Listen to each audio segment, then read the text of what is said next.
Donald Trump a repris le chemin de la campagne présidentielle la semaine dernière en Arizona, où il a déclaré que le président Joe Biden a perdu le contrôle de la frontière entre les États-Unis et le Mexique.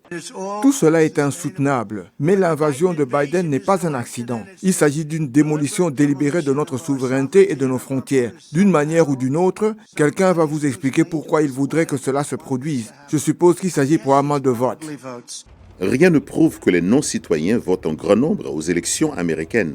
Interrogé sur la manière dont il compte mettre un terme à l'immigration clandestine, Trump a déclaré qu'il agirait contre les gouvernements étrangers qu'il alimente. Si la Chine ou un autre pays se comporte mal, nous avons ce que l'on appelle des droits de douane qui sont très sévères. Ce mois-ci, l'administration Biden a pris des mesures pour bloquer les demandes d'asile à la frontière mexicaine lorsque les arrestations pour franchissement illégal dépassent les 2500 par jour. Biden estime qu'une réforme nécessaire de l'immigration ne doit pas s'accompagner des remarques incendiaires de Trump à l'égard des migrants. Alors que nous luttons pour une réforme globale de l'immigration, il traite les immigrants de violeurs et de meurtriers. Il dit qu'ils ne sont pas des personnes. Il dit que les immigrés, je cite, empoisonnent le sang de notre pays. Mon prédécesseur veut un pays juste pour certains d'entre nous. Nous voulons un pays pour nous tous.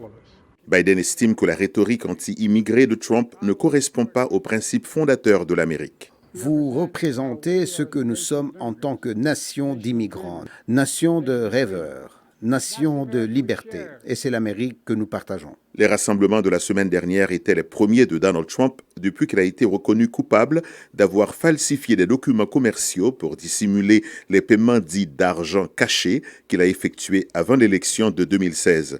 Lors d'un meeting dans le Nevada, il a déclaré que son procès était le résultat de l'instrumentalisation du système judiciaire par Biden qui a échoué à la frontière.